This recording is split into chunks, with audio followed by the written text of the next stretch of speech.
네, 김대기 선생입니다. 2017년인가 16년인가 이게 아마 EBS 수능 특강에 똑같이 실렸던 지문하고 문제 같은데요. 다시 재탕해서 실린 문제입니다. 자, 우선 판소리를 볼 텐데 판소리가 좀 생소하죠. 학생들이 많이 접하게 되는 그런 장르는 아닙니다. 뭐 판소리의 기본적인 구성이라든가 기타 등등 얘기하면 좋겠습니다만 직접적인 문제가 될 것 같지는 않으니까 하나만 좀 얘기를 하고 본문 내용으로 바로 들어가서 설명을 하도록 하겠습니다. 자, 우선 판소리는 구성하는 요소가 세 가지가 있는데요. 창과 안일이와 발림이라고 하는데 발림은 사실은 큰 문제가 안 될 거니까 창하고 안일이에 대해서만 잠깐 얘기를 하고 본문 내용으로 가볼게요. 자, 일단 창이라고 하는 건 쉽게 얘기해서 노래하는 거죠. 노래하는 것이고요. 안일이라고 하는 것은 판소리 보신 적이 있을 겁니다. 판소리 창자가 사설을 늘어놓는 부분을 안일이라고 불러요. 자, 그럼 이 두 가지가 우리가 왜 알아야 되냐면 창을 하는 부분은 운문체로 구성이 됩니다. 운문체고 그 다음 사설하는 부분은 일반적으로 산문체겠죠. 운율이 없는 말로 구성이 된다고요. 그래서 우리가 판소리계 소설을 본 적이 있을 거예요. 춘향전이라든가 혹은 뭐 흥부전도 마찬가지고 또 뭐 있을까 심청전 그런 것들 판소리계 소설의 특징을 얘기할 때 운문체와 산문체가 결합되어 있다 이런 말 들어본 적 있죠. 그 이유가 뭐 때문이냐면 원래 판소리 자체가 운문체와 산문체가 결합되어 있기 때문에 그렇습니다. 자, 여기서 이제 하나만 더 말씀을 드릴게요. 운문체 같은 경우에 창 같은 경우에 이건 글쎄 수능 문제에 나올 가능성은 별로 없어 보이고요. 내신 문제 같은 경우에는 가끔씩 이렇게 저차원적인 문제를 내는 경우가 있습니다. 장단의 순서가 가장 느린 게 진양조예요. 가장 느린 게 진양조고 쭉 가면서 뭐 중몰이, 중중몰이 그딴 것들이 있는데 알 필요 없고요. 제일 마지막에 이제 자진몰이나 가장 빠른 장단입니다. 자진몰이나 혹은 희몰이라고 하는 장단이 있어요.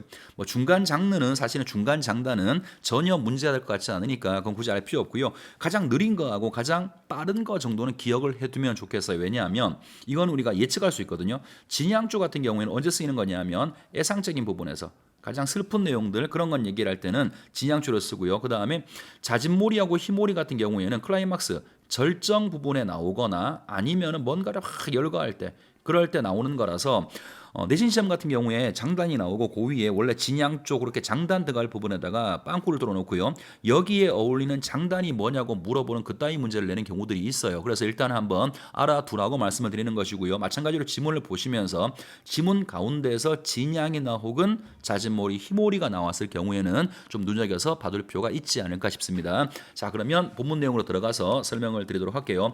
지금 우리가 볼 부분 어떤 부분이냐면 흥부가 제비 다리 고쳐주고 박씨를 받게 되죠. 자, 그 박씨에서 박이 나와서 첫 번째 박을 탄 다음부터 이야기가 진행이 됩니다. 다시 말해서 찢어지게 가난했던 흥부가 이제 박을 탔으니까 그 속에서 뭔가 나왔겠죠. 돈과 쌀이 나왔을 거란 말이야. 그걸 보고 좋아하는 장면부터 이야기가 진행되는 겁니다. 자, 본문 보겠습니다. 중중몰이라고 했고요. 자, 흥부가 좋아라고 박흥부가 좋아라고 돈 한 꾸러미 손에다가 들고 춤을 추면서 논다. 얼씨구나 좋구나 지하자 좋을시고 맹상군의 수레바퀴처럼 둥글둥글 생긴 돈. 사생직언을 가진 돈, 자 살고 죽는 힘을 가진 돈이고 부귀공명이 붙은 돈, 이놈의 돈 아니 돈아 어디를 갔다가 이제야 오느냐 얼씨구나 돈 봐라 이 봐라. 자, 여기까지 잠깐 스톱을 해봅시다. 상황은 이해하시겠죠, 그죠? 일단 표현 방식은 반복법 쓰고 있고요, 열거를 쭉 하고 있는 겁니다. 당연히 반복과 열거를 통해서 운율이 느껴진다라고 말할 수 있고요. 자, 돈에 대한 생각을 얘기하고 있는데 이런 고전들이 의미가 있는 것 중에 하나는 이 글이 쓰여질 당시의 사회 현상 중에 어떤 것들을 반영하고 있다는 게 그게 중요하다 그랬죠. 그러면 돈을 바라보는 박흥부의 이 얘기를 들어보면 특히나 이런 부분 아까 기억이라고 줄쳐진 부분이 있었죠.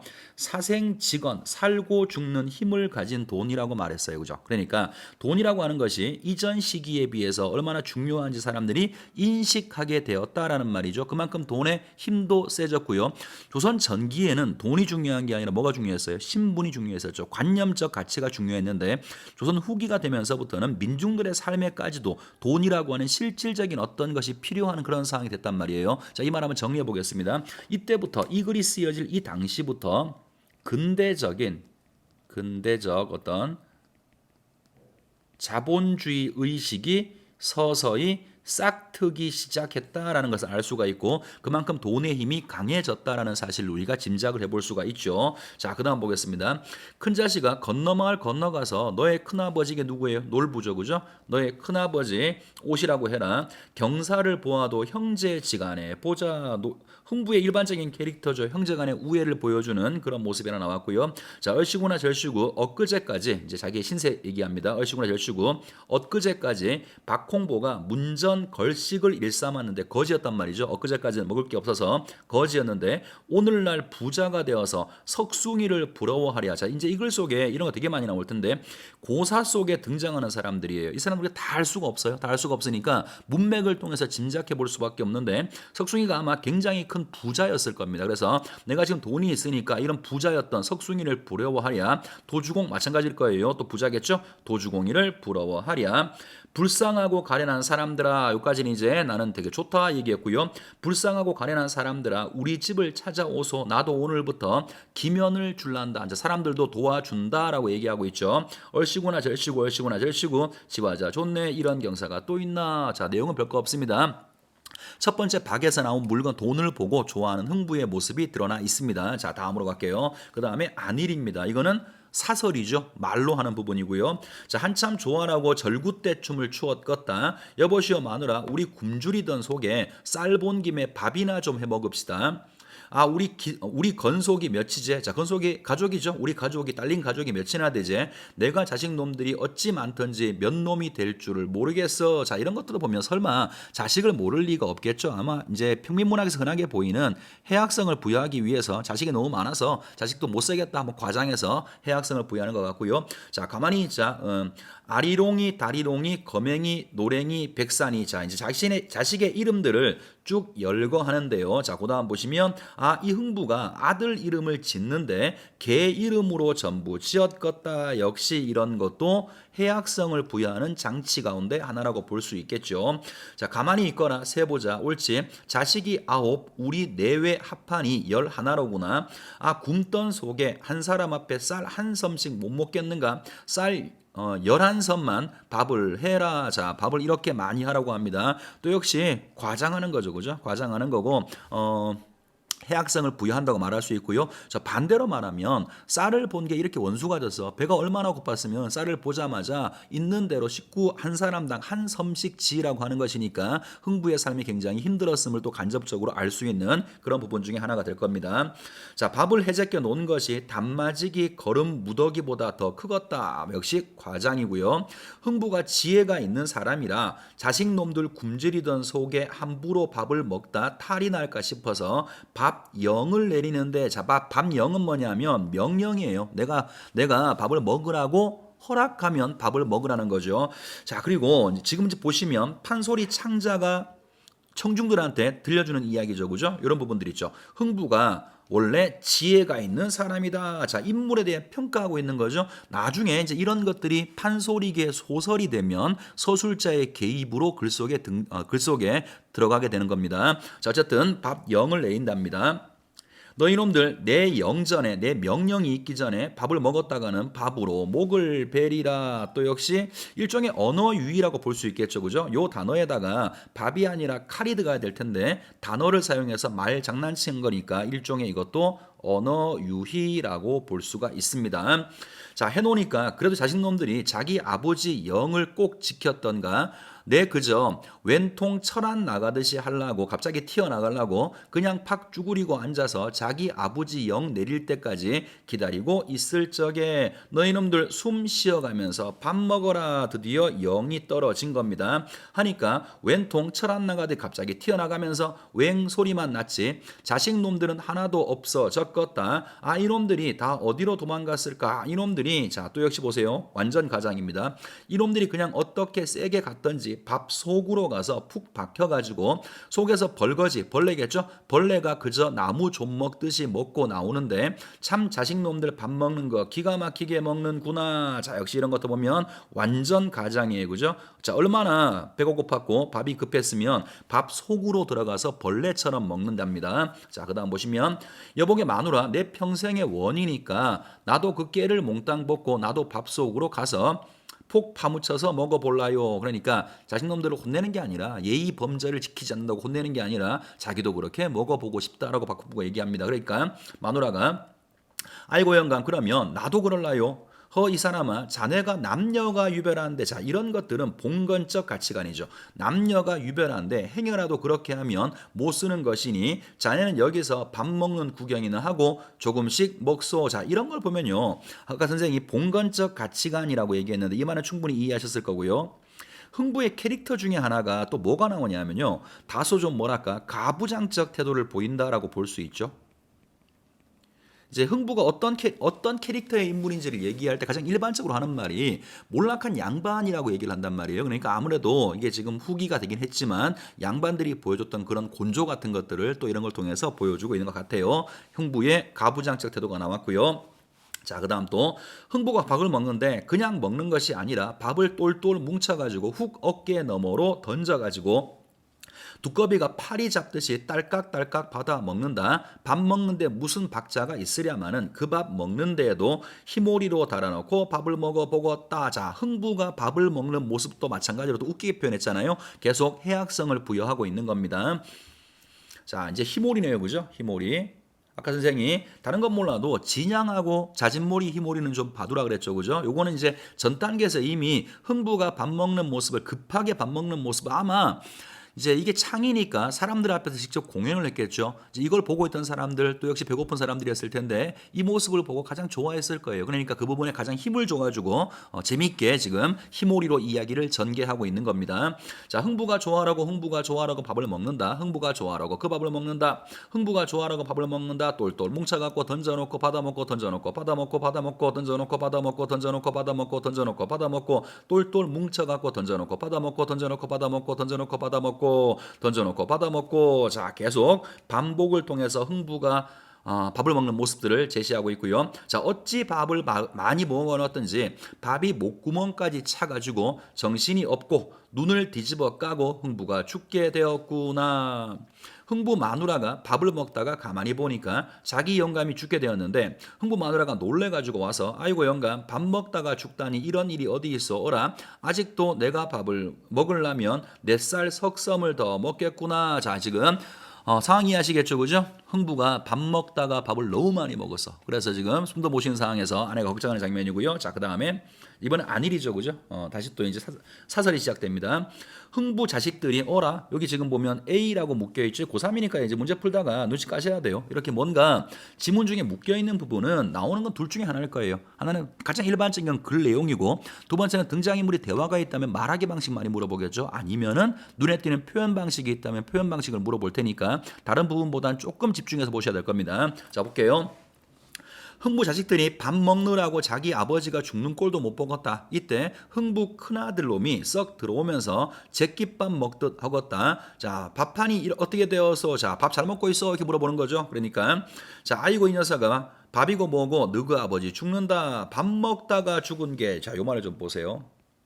밥 먹다가 죽은 게 네 아들놈한테 원망을 한단 말이오 이렇게 말했죠. 그죠? 자 이 말은 물론 아버지한테 쓸 수 있는 말은 아니에요. 그죠? 예의에서 벗어난 말이긴 한데 자 이런 거죠. 밥 먹다가 죽은 것은 한을 가져서는 안 된다라는 말이지. 먹다 죽으면 원이 없겠다. 이런 표현을 생각하시면 돼요. 그러니까 밥 먹다가 죽었다는 말은 누구한테 원망할 게 못 된다 이런 말이죠. 그러니까 당시에 사람들이 얼마나 곤궁하게 살았는지 그 대략 짐작을 할 수가 있습니다. 그랬더니 너 이 녀석아 밥을 그렇게 말을 그렇게 함부로 하느냐. 밥 먹고 죽으면 죽었지 쓰겄소. 자 나는 죽어도 밥 먹다가 죽으면 좋겠다. 자 그래 아버지 배가 배요. 아무리 생각해도 이상스럽게 생겼으니 한번 튕겨봅시다. 자 또 역시 마찬가지죠. 아버지 배를 보고 아버지가 죽게 생겨서 걱정하는 게 아니라 같이 튕겨보겠다라고 또 역시 말도 안 되는 행동들을 하죠. 지금 여러분 교재에서 보시고 있는 모든 지문 이 지문 속에 나와 있는 모든 부분들이 전부 다 제일 마지막 한 장면을 제외하고는 다 어떤 해악성을 부여하기 위한 장치로 과장이라든가 혹은 상황에 맞지 않는 그런 행동들이 반복적으로 나오는 모양입니다. 자, 그 다음 갑니다.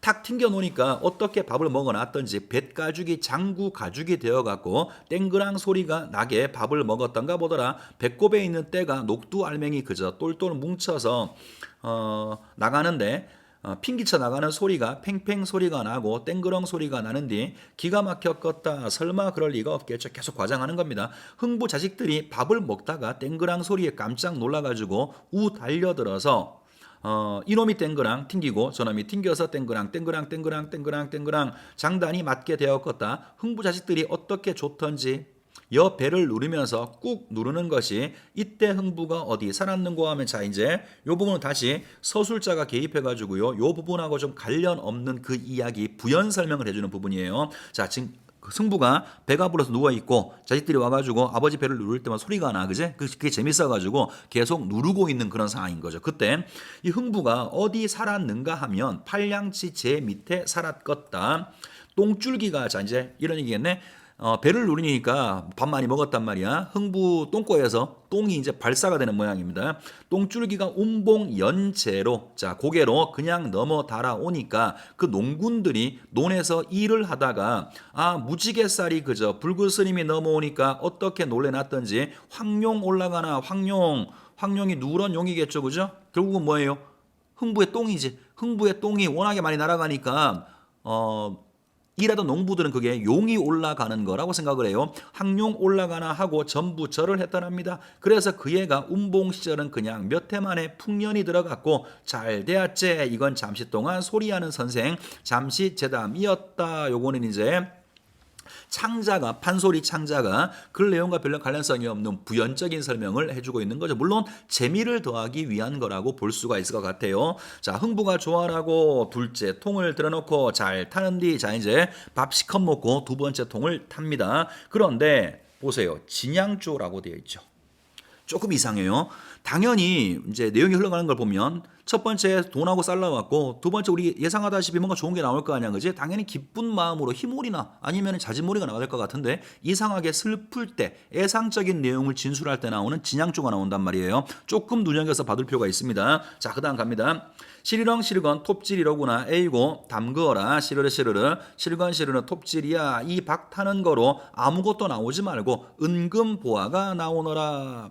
은금보화가 이 박을 타면 있구나. 자 은금보화가 나오거든. 형님 갖다 드릴란다. 자 계속 지금 흥부의 일반적인 캐릭터 형제간의 우애를 보여주고 있습니다. 그랬는데 흥부 마누라가 화를 냅니다. 화를 내면서 톱머리를 시르렁시르렁 놓고 뒤로 주춤 물러서면서 자기 영감을 물끄러미 보더니만 나는 안탈라요 여보 영감 형제 간이라 잊었소. 동지 섣달 추운 날에 자식들을 맨발을 벗겨서 몽둥이가 무서워서 쫓겨나던 일을 죽어도 못 잊겠소. 나는 안탈라요. 자 끝났네요, 그죠? 그러니까 뒷부분이 왜 진양조인지 알겠어요. 흥부 마누라가 지금 흥부의 말을 듣고 과거 자신이 놀부한테 당했던 일 마음속에 한으로 있던 그 일이 지금 떠오르는 상황이라서 진양조 슬픈 가락으로 이야기를 표현했던 모양입니다. 자 일단 지문 내용은 다 봤고요. 보다시피 뭐 별건 없죠. 우리가 일반적인 내용은 다 알고 있는 거고 처음부터 마지막까지 과장이라든가 혹은 예상치 못한 행동 등을 통해서 해악성을 부여하는 거 뭐 그 정도 우리가 지문 내용 판단하시면 될 것 같고요. 나머지 것은 특별한 건 안 보입니다. 자 그러면 문제로 가서 한번 확인을 해볼게요. 자 1번은 기억 미음에 대한 설명이다. 적절한 걸 골라봐라. 1번 기억 서술자가 개입하여 인물의 부유해진 후에 바뀐 태도를 설명하고 있다. 자 생살 직원을 가진 돈 이렇게 말했죠. 기억이 자 돈에 대해서 어떤 생각을 가지고 있는가? 돈이 그만큼 힘이 있다. 이렇게 말하는 건 좋은데요. 부유해진 다음에 바뀐 태도가 드러났다. 이렇게 얘기하는 건 좀 곤란하고 더더군다나 서술자가 개입하고 있는 부분도 아니죠, 그죠? 1번은 잘못 얘기했습니다. 그냥 흥부의 어떤 행동 혹은 흥부의 말을 옮기고 있는 거니까 서술자의 개입이라고 말하기 어렵습니다. 자, 2번은 사투리를 사용하여 인물의 사회적 지위와 신분에 대한 정보. 자, 사투리 사용은 되게 많아요. 이 글 속에 사투리 사용은 굉장히 많은데 이 글이 아니라고 하더라도 방언을 사용했을 때 그게 사회적 지위를 보여주나요? 한번 생각해 보세요. 명제를 한번 생각해 보세요. 우리가 어떤 지위에 있는 사람은 반드시 어떤 사투리를 쓰나요? 그럴 리가 없죠, 그죠? 어떤 지역의 색깔을 드러낼 수는 있거나 아니면 인물의 캐릭터를 드러낼 수는 있는데 사투리 사용 자체가 인물의 지위나 신분을 드러내다고 하는 건 옳지 않겠죠. 자, 3번은 과장된 표현으로 인물을 희화화하여 장면에 해악성을 부여하고 있다. 뭐 더 볼 것도 없겠네요. 그죠? 답은 당연히 3번이에요. 과장을 통해서 해악성을 부여하고 있는데 여기서 조금 좀 제 생각에는 제 개인적인 생각에는 조금 좀 문제가 있어 보이는 게 하나가 있어요. 희화화했다고 했는데 자, 이 말의 뜻은 알겠어요. 인물을 우스운 모습으로 표현했다는 거죠. 그게 희화화예요. 그런데 희화화는 표현 자체도 물론 문제입니다만 희화의 목적은 인물을 우습게 표현해서 조롱할 때 쓰는 거거든요. 근데 이 부분이 분명히 희화화 우습게 표현한 건 맞아요. 근데 그 부분이 흥부를 조롱하기 위한 건 아니죠. 그죠? 그러니까 나는 조금 요 부분이 조금 껄쩍지근합니다. 껄쩍지근하긴 한데 어쨌든 뭐 다른 것들은 워낙에 틀리니까 3번에서 과장을 통해서 그냥 여러분들은 과장을 통해서 해악성을 부여하고 있다. 이것만 좀 기억하시면 더 좋을 것 같아요. 답은 일단 3번으로 가고요. 4번은 공감 묘사 특정한 상황에 처한 인물의 심리를 암시한다라고 했는데요. 여기서 뭐 심리 같은 거 나온 거 없죠. 그다음 5번은 음성 상징어 사용하여 인물이 받은 보상의 크기, 보상 같은 것도 마찬가지로 나온 바가 없고요. 나머지 여러분들 확인해 주시고요. 자, 2번 갑니다. 보기를 바탕으로 윗글을 감상했다. 옳지 않은 걸 골라봐라. 자, 보기 볼게요. 흥부가의 박타는 장면은 이 작품의 절정으로 비현실적 설정을 통해서 서민들에게 대리만족과 쾌감을 준다. 당대 서민들이 이 박타는 장면에서 즐거움을 느끼는 이유는 흥부의 박 속에서 서민들의 꿈이 고스란히 담겨있기 때문이다. 돈과 밥 이런 것들이 모두 서민들의 꿈이겠죠. 흥부가 박을 타자 그 속에서 쏟아져 나오는 온갖 물건은 흥부가 소망하는 물건이기도 하지만 당시 가난한 서민들이 바람이 투영된 것으로 기본적인 의식주와 관련되어 있다. 자, 당시 사람들이 뭘 바랬느냐? 기본적인 의식주. 이것도 지금 보시면 쌀 얘기 나오잖아요. 흥부가 가난한 서민들을 대변하는 동시에 그들에게 연민을 느끼는 인물로 그가 박을 타 얻게 되는 것들에는 최소한의 생존도 해결하지 못했던 현실이 반영되어 있다. 자, 이걸 속에 이러이러한 현실이 반영되어 있다라는 겁니다. 자, 옳지 않은 거 한번 골라볼게요. 1번부터.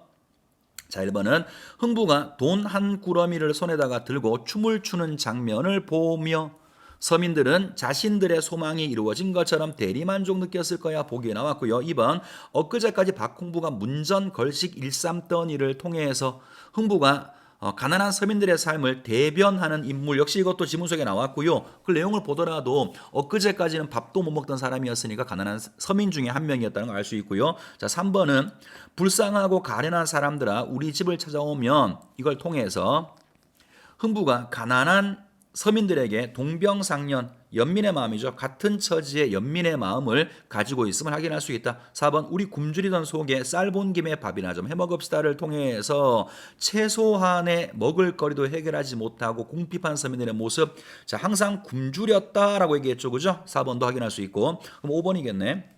흥부가 박을 타면서 은근 보화가 나오거든 형님 갖다 드릴란다라고 말하는 대목에서 다른 사람들에게 연민을 느끼는 흥부의 모습. 자, 그러면 이 말이 맞다면 다른 사람이 놀부란 말이에요. 놀부는 연민의 대상이 아니죠. 보기를 봐도 당대 최소한의 삶도 보장되지 않았던 서민들에 대한 연민 얘기는 나왔습니다만 놀부에 대한 연민은 언급되지 않죠. 이건 형제간의 우애를 보여주는 것이지 서민들에 대한 연민은 아무 관련성이 없습니다. 답은 5번으로 보시면 되겠습니다. 자, 그 다음에 3번 문제로 가죠. 뭐 3번도 보기가 있나요? 자, 보기를 참고할 때 A에 대한 설명이다. 옳지 않은 것을 한번 골라봐라. 흥부 똥 싸는 장면. 자, 일단 제담은 후리꾼이 익살과 재치를 부려 재미있는 이야기하는 것을 의미하는데 제담의 구조 중 대표적인 것이 구조 만들기와 구조 무너뜨리기다. 자, 이 문제는 여러분들 좀 봐둘 문제예요. 이 문제 자체가 중요한 게 아니라 보기를 어떻게 사용할지에 대한 문제입니다. 일단 이 보기는 뭐를 이야기해 주고 있냐면 제담의 구조를 얘기합니다. 제담의 구조 중에서 구조 만들기와 구조 무너뜨리기. 자, 이것은 일반적인데 이것은 구조 만들기에서는 수용자가 인과관계의 일반적인 결말을 예상하도록 유도한 다음 구조 무너뜨리기에서는 수용자의 예상과 다르게 구조를 무너뜨려서 긴장과 이완을 교차시켜. 자, 긴장과 이완을 교차시켜. 그럼 긴장은 구조를 만드는 거겠네요. 이완은 구조를 무너뜨리는 거겠네. 긴장과 이완을 무너뜨려 웃음을 유도하는 것이다. 즉 구조 만들기에서 고조된 긴장감이 이건 만들기에서 구조 무너뜨리기에서 엉뚱하게 결말로 이완되면서 이완되면서 웃음이 발생한다. 흥부가에서는 이러한 이야기 구조가 계속 반복되어서 제담을 형성하고 있다. 자, 보기 자체는 뭐 크게 어려운 보기는 아닌데요. 제가 선생님이 뭘 말하고 싶은 거냐면, 자, 이 글에 보시면 제담 만들기 얘기가 나오고요. 제담 무너뜨리기 얘기가 나옵니다. 그리고 설명이 되어 있어요. 제담 만들기라고 하는 것은 독자들이 뭔가를 예상하게 만들어주는 거고, 무너뜨리기는 그거와는 다른 뭔가를 보여주는 거다. 이렇게 얘기했단 말이야. 근데 가만히 보면 정보가 이것만 있는 게 아니에요. 제담 만들기에서는 긴장이 생긴다라고 했고요. 제담 무너뜨리기에서는 긴장이 이완된다 그랬죠. 그러니까 우리가 보통 이런 문제를 풀다가 보면 제담 만들기, 무너뜨리기 일상적으로 쓰는 말이, 물론 제담이란 말은 쓰지 않지만 만들다, 무너뜨리다 정도의 의미는 충분히 알기 때문에 학생들이 보통 예상하는 거, 다른 거 이것만 읽고 바로 문제를 풀어제끼는데, 경우에 따라서 이게 잘 판단이 안 될 때가 있어요. 그럴 때 사이드로 주어져 있는 정보가 있는지를 반드시 판단하셔야 돼요. 뭔가 예상하거나 혹은 다른 거에서 헷갈렸을 경우에는 긴장감을 조성하느냐 아니면 긴장을 풀어내느냐, 이완시키느냐, 얘를 가지고도 판단할 수가 있다라는 이야기입니다. 자, 그러면 옳지 않은 거 골라볼게요. 1번, 흥부 마누라가 아이고 이 녀석아 밥이고 무엇이고 너그 아버지 죽는다라고 소리치는 장면에서 긴장감이 형성되면서 긴장감, 제다음에 구조 만들기가 시작된다. 오케이, 긴장감이 있으면 만들기라고 했으니까. 자, 2번은 흥부의 큰아들이 밥 먹다가 죽는 게 네 아들놈한테 원망을 한단 말이오라고 어머니에게 대드는 장면에서 수용자들은 앞으로의 갈등과 긴장에 고조될 것을 기대하겠군. 자, 뭔가 예상하는 것은 긴장을 만들어, 갈등과 긴장을 만들어내는 것이다. 다시 말하면 재단 만들기가 시작된다는 거죠. 자, 3번은 흥부 마누라가 너희 녀석아 흥부 마누라가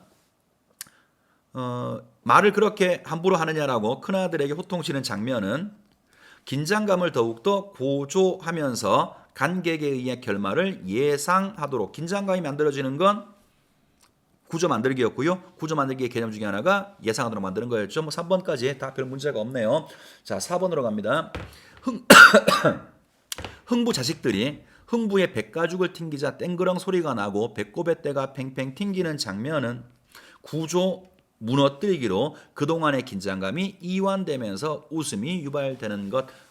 사람들의 일반적인 예상과는 다른 행동이 나왔고요. 다른 결과가 나왔고, 보기에서도 분명히 긴장을 이완시킨다고 했으니까 무너뜨리기 맞겠죠. 그럼 5번이겠네. 흥부의 배를 누르자 똥줄기가 나와서 운봉 연재를 넘어가고 이를 황룡으로 착각한 농군들이 절을 하는 장면은 수용자가 예상하지 못한 결말. 오케이. 이것이므로 새로운 구조 만들기, 예상하지 못한 결말을 긴장을 이완시킨다 그랬죠. 구조 만들기는 긴장을 만든다라고 했으니까 서로 연결이 안 되죠. 답은 5번이라고 보시면 되겠습니다. 자, 이렇게 설명을 하고요.